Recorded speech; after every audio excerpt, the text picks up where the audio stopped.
Welcome to Pick Up and Deliver, the podcast where I pick up my audio recorder when I head out for a walk and deliver an episode to you while I stroll around. I'm Brendan Riley.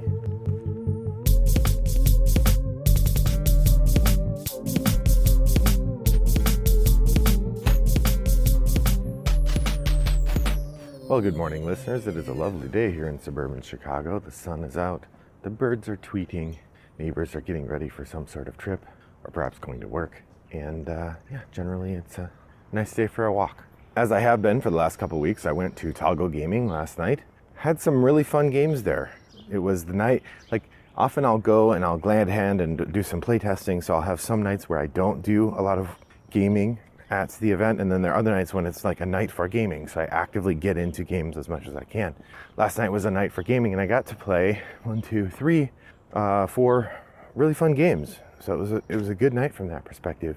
I started out joining a couple of my friends from XYZ Game Labs, Adam and Lauren. First we played Fantastic Factories, which is an engine builder in which players create a tableau of cards that resonate off one another and create these sort of chains of interesting reactions. It's really fun. It's a good time. Then I played Calico with my friend Terry, somebody I hadn't seen for a while. I was glad to have him back at Toggle, and it was fun to play that with him. Then I played The Resistance with a fun group of folks. That was a good time, although without the plot cards, The Resistance is a bit unsteady, I'll say. Then we had, and then I joined in for 2 games of Guillotine at the end of the night with some other friends. So it was a nice chance to get to play with a whole bunch of different people and get to try a number of shorter games, which is an excellent way to spend the evening. All in all, a lovely time at Toggle. I was having trouble thinking of an idea for an episode today. I feel like I had an episode idea planned, but then it got disrupted. So I decided that today I would do a segment that I used to do somewhat regularly, and I kind of stopped because I felt like I was doing it too much, and now I haven't done it for a really long time, and so I feel like, yeah, maybe I can do it again.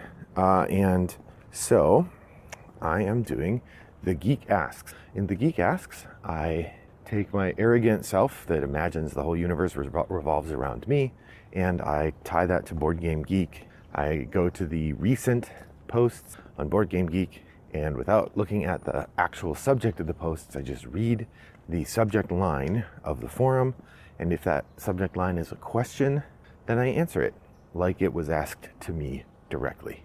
I don't know if anyone finds this entertaining or not. I don't know that I've ever gotten a comment in response to this feature. So if you like this or think it's dumb, either way, I'd be interested to hear what you think as a listener. Is this something I should continue to do occasionally when the fancy strikes me? Or is it something where you'd be happier if I never did it again? I'd be interested to know. So reach out to me, Brendan at Rattlebox Games, or you could head over to the Pick Up and Deliver forum and ask there. Either way. Nonetheless, so I guess if you don't like this episode, you could stop now because I'm going to do The Geek Asks. Here we go. The Geek Asks. All right, so looking at the forums, so far nothing versus are utilities that limit phone/game usage common? I have no idea what this person could be asking about. I'm really intrigued, actually. What could that possibly be? What could that possibly be referring to? Like, if you sign up for your phone and they don't allow you to play your game as much as you like, I guess it's not uncommon to have a limit on how much data you're using. But that's more about your data than about games, particularly. Weird. I would say no, not common. See here, not a lot of people forming things in questions. Where is the best place to hide a dead body? That is a weird question. If I had to guess, I'm saying I think it's in relation to the game The Bloody Inn. That would be my guess. The best game in which to hide a dead body, The Bloody Inn. Second place, Bring Out Your Dead. Oh, there's a game we haven't played in a long time.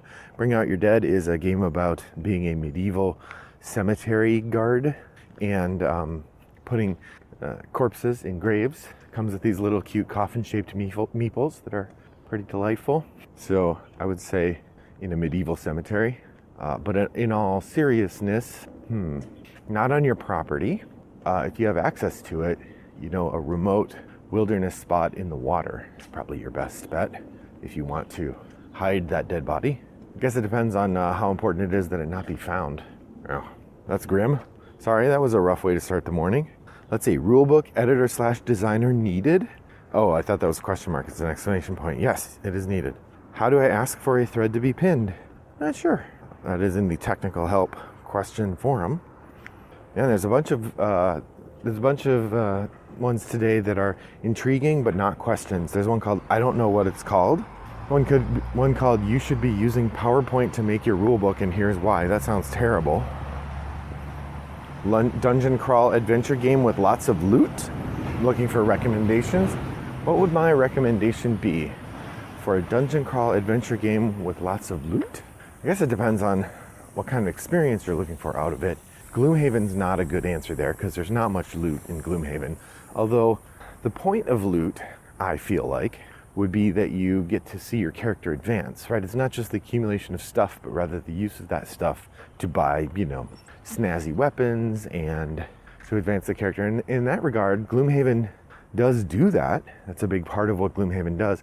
But it depends on your definition of lots then, I guess, because Gloomhaven, you do that over many, many game sessions. That, just 1 or 2 game sessions, it's not going to get you very far with the old Gloomhaven.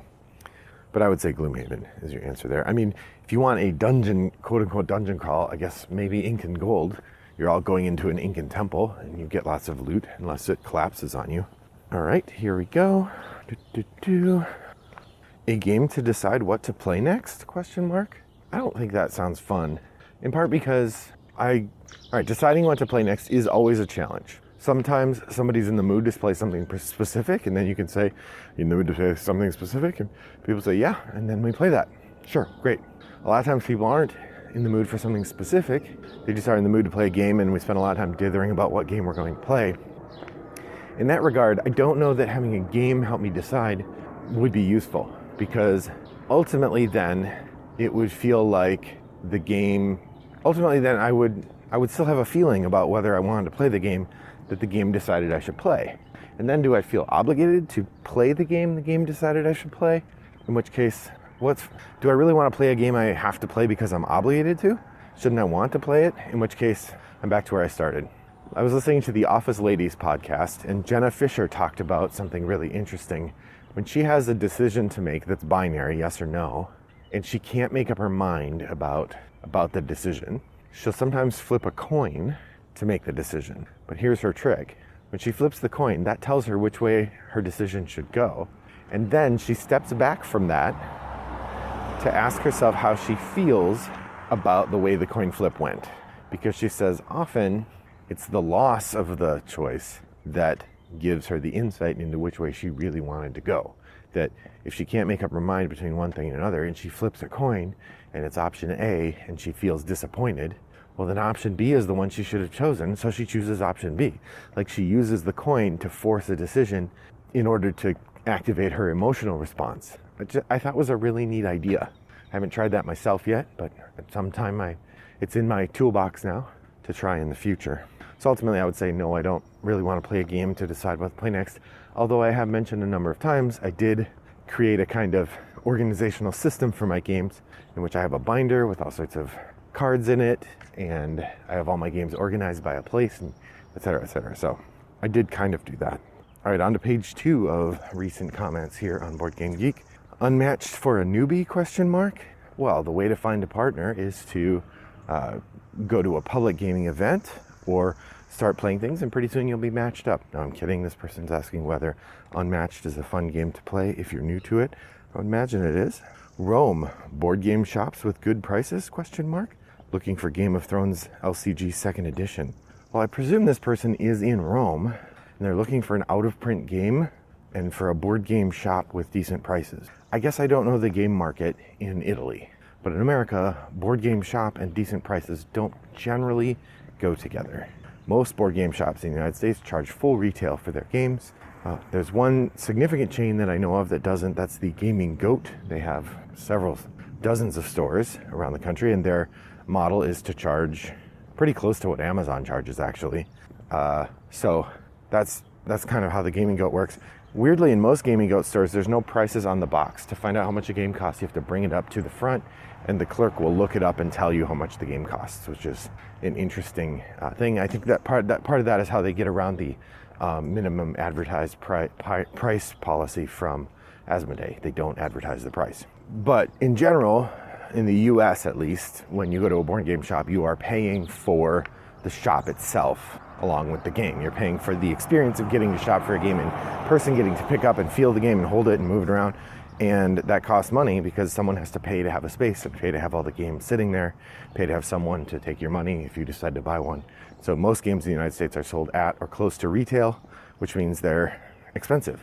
So that doesn't help at all for this person asking about Game of Thrones 2nd edition in Rome, but that game's out of print anyway, so it's gonna be tough to get. Tinted stock for die cut pieces? I'm not even sure what that means. Can we have a category / mechanic / something to mark app-driven games? Interesting. That is a great suggestion for Board Game Geek to feature. A category where you can mark, does the game involve using an app? It does beg the question though, do we need to come up with multiple versions of that category? Is there app required versus app optional versus app available? And here's how I would distinguish those three. App required, you can't play the game without the app. Unlock, for instance. You can't play Unlock without the app. There are several kinds of puzzles in Unlock that involve these sort of gears, and in order to solve the puzzle, you need to do this mechanical puzzle with your phone. Boom, you can't play Unlock. So that would be app required. Then there's app optional. There are some games where there's an app that is pretty significant to the game, or app recommended. I don't know what you call it. So think about like the old game Alchemists, the first game I knew of to use an app. You use your phone to scan the card, and then it tells you to just scan 2 cards, and it tells you whether those ingredients make a potion or not. It is possible to play the game without that, but you have to use you have to use a booklet and have a player who's not playing. There's also the game Cryptid comes with these little pieces of these little booklets, so you can play it on paper, but generally it's easier just to use the app to set it up. One Night Werewolf you can play without the app, but why would you? The app makes it more fun. It narrates it for you. It runs the timer. So I would call those app recommended games. And then there's some that are like app optional. For example, we're playing adventure games, Volcanic Island right now. And that one, the app reads the story to you and tells you the answer to the questions you have. But it also comes with this big adventure book that's divided up by numbers. And so you can literally look up any of the answers you would put into the game in the adventure book and read it yourself. So, I mean, that's a nice example of truly app optional, or even sort of app as a bonus. So I guess, would you mark all of those as app assisted? I guess it depends what this person's looking for. Are they looking for a way to avoid any game where they have to use an app? In which case, app strongly recommended is probably the line you'd draw there. I don't know. Interesting. Okay. There's a what board game is this thing. I'm not going to look at that. Are silica packs completely safe for games? I mean, they're not safe for people. They say do not eat on them. But I thought the whole point of them is to keep moisture out of the games. And so I would think they are completely safe in that they're trying to keep moisture out of the games, and moisture is not safe for games, but I'm not sure what it would look like otherwise. Interesting question. Any luck selling games on BGG? I have had a little bit of luck, but I don't do it that much because shipping destroys any profit you would make from selling a used game. Unless you have some fancy pants super duper game that's incredibly high priced because it's out of print and rare, you can probably make money selling one of those. But just regular games that people are going to pay $10 or $20 for, either you have to offer it for such a low price to make the shipping worthwhile, or you lose all your profit in shipping. Or you're asking such a high price that no one wants to buy the game. I mean, like, people often overvalue the game they have and undervalue what they're willing to pay for a game being sold by someone else. It's just a fact of used game sales. And so it's not surprising to me if this person's having trouble selling. I would say they're pricing their games too high, which is also because nobody wants to pay the outrageous shipping costs to ship a game. I would say to this person, try to sell local or go to a con and do a math trade. Would you consider it rude to have an expiring offer in your trade messages? not rude, I guess, but presumptuous. I mean, no, just like I'm only if you'd consider it rude to not answer. So like, I don't owe you anything from my trade page. So if you send me a link asking, or send me an inquiry about a trade, it's nice to respond, but I don't owe you a response necessarily. Now, if I've put something up for trade, that's maybe a different thing. No, I don't consider an expiring trade offer rude. The Board Game Geek marketplace is a weird place, and the standards of appropriateness is awkward. So, well, hopefully that gives you some insight into what I have to say about what Board Game Geek has to ask. If you have questions for me, send them to brendan@rattleboxgames.com or join me in the Board Game Geek Guild 3269 over on Board Game Geek. Well, I hope that you have a lovely day and that your next walk is as pleasant as mine was. Bye-bye.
Brought to you by Rattlebox Games.